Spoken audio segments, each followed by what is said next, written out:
Pues más o menos como la Navidad y el Año Nuevo juntos. Era una época para descansar, reunirse y rendir homenaje a nuestros antepasados. El escuadrón suicida escaló los muros de la embajada. 2 policías militares estadounidenses fueron la primera resistencia que encontraron. Les dispararon y cerraron las puertas de acero tras ellos. Eran las 2 de la mañana cuando oímos una tremenda explosión. Y después oí el ruido de los fusiles de asalto AK-47 y los cohetes que se estrellaban contra el edificio. Y rápidamente me di cuenta de que nos estaban atacando.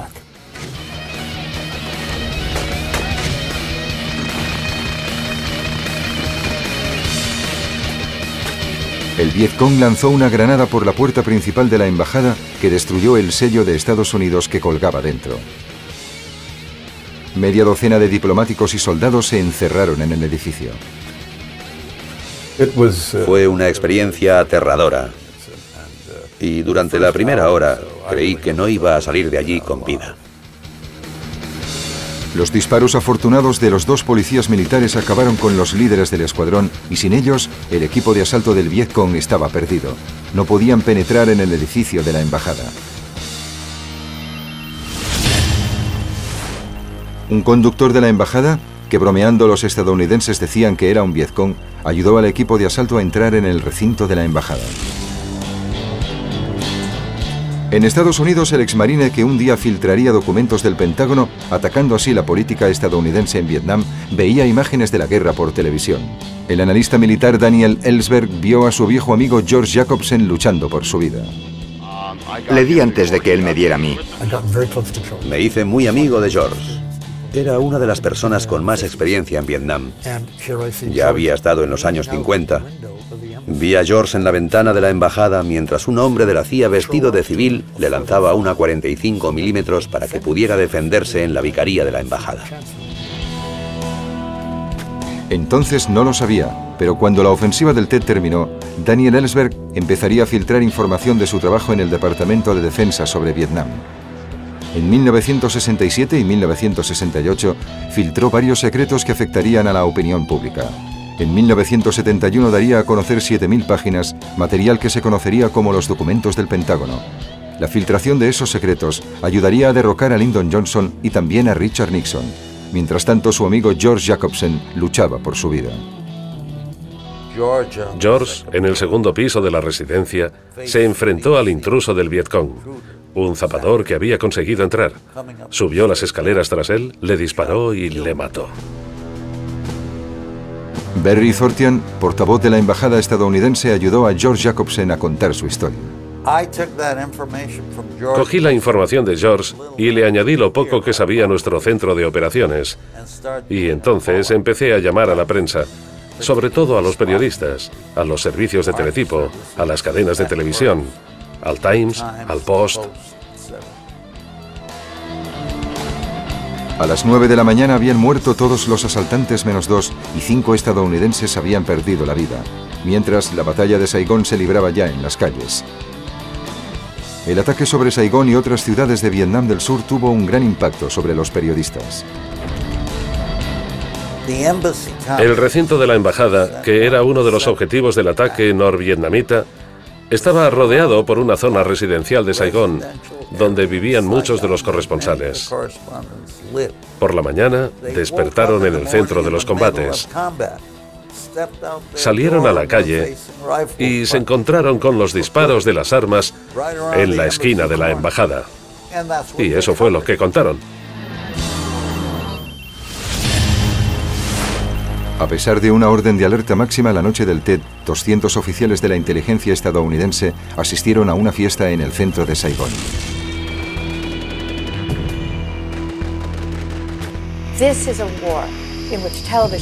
Fue una guerra en la que la televisión representó un factor social muy poderoso. Nada habría sido igual si la tecnología de la televisión no hubiera existido. La visión del ejército norvietnamita entrando en la embajada en Saigón, bueno, estaban entrando en el centro del poder estadounidense. y todos lo pudimos ver. La gente lo vio y fue la prueba de que a los estadounidenses no les iba muy bien allí.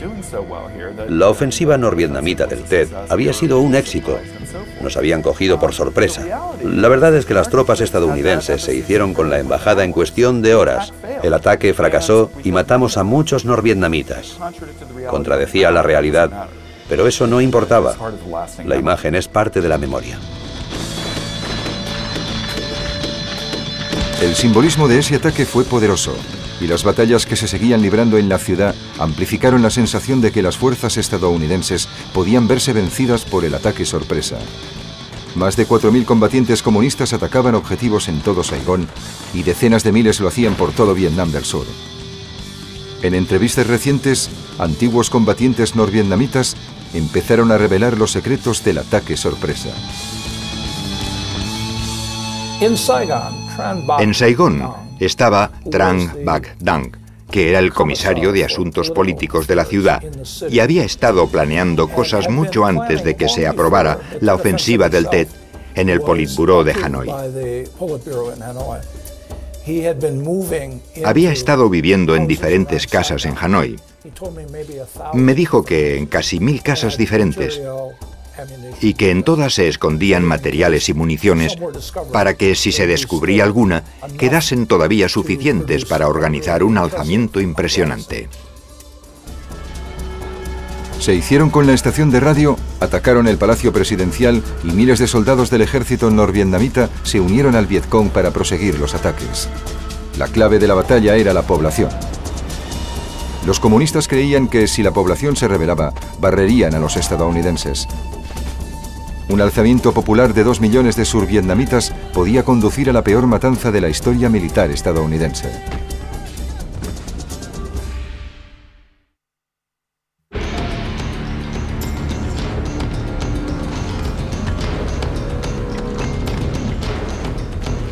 ...31 de enero... La ofensiva del Tet había empezado. Los combates rugían por todo Saigón y las fuerzas estadounidenses y survietnamitas se lo jugaban todo. Los norvietnamitas y el Vietcong esperaban inspirar un levantamiento popular y habían colocado armas en 1000 edificios de la capital. ¿Pero tendría éxito dicho levantamiento? Con 5 años, Andrew Lam, hijo de un general survietnamita, estuvo a punto de ser ejecutado junto con el resto de su familia. Iban a entrar y a matar a todo el mundo. Pero la guardia había luchado en la guerra, así que tenía experiencia. Y dijo, ¿quién está ahí? El jefe de la unidad del Vietcong le insultó y le dijo, he venido a mataros. E inmediatamente el guardia disparó. Tuvimos suerte porque mató al jefe del grupo y los demás retrocedieron. Pero empezó el tiroteo y todos corrimos al búnker que había construido mi padre. Ese plan secreto que décadas después se sigue realizando fuera del Vietnam comunista incluía la ejecución de líderes políticos y militares y también de sus familias. Pero lo que nos salvó fue que mi madre consiguió pedir ayuda. Había un tanque del ejército survietnamita que se había detenido junto a nuestra casa. El comandante reconoció la voz de mi madre y en lugar de volver a donde debía hacerlo, vino hasta nuestra casa y se quedó allí salvándonos la vida. Por todo el país, decenas de miles de guerrilleros del Vietcong asaltaron instalaciones militares y gubernamentales, mientras que tropas norvietnamitas atacaban las ciudades importantes. ¿De dónde habían salido? ¿Cómo habían estado tan ciegos los Estados Unidos y Vietnam del Sur? ¿Qué espionaje había antes del Tet? Las fuerzas estadounidenses capturaron y distribuyeron los planes de ataque del Tet 25 días antes, pero no les hicieron caso.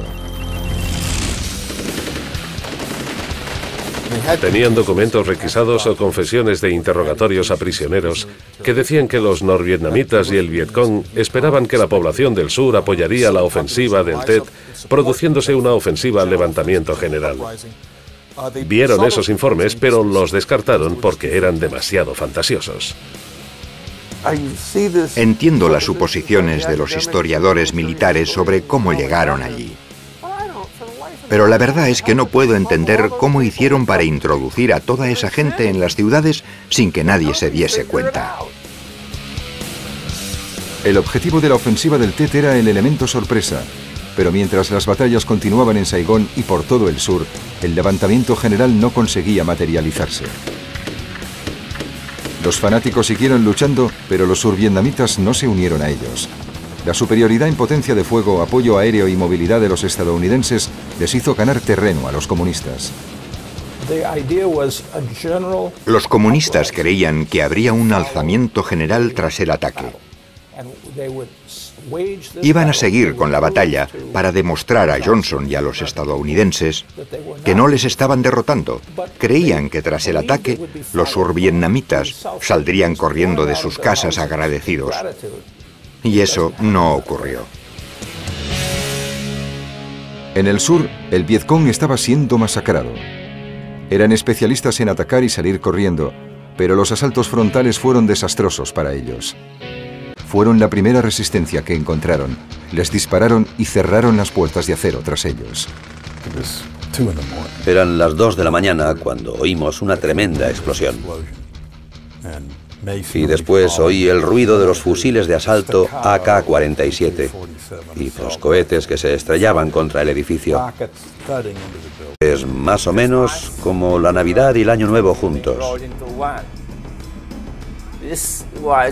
Era una época para descansar, reunirse y rendir homenaje a nuestros antepasados.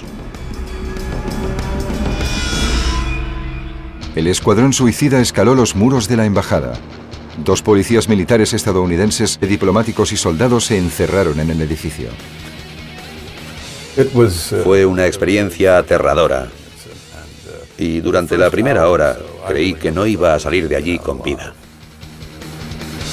Los disparos afortunados de los 2 policías militares acabaron con los líderes del escuadrón y sin ellos, el equipo de asalto del Vietcong estaba perdido. Y rápidamente me di cuenta de que nos estaban atacando.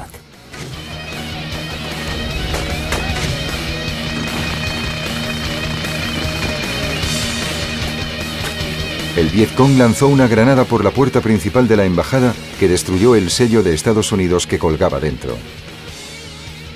Media docena de no podían penetrar en el edificio de la embajada.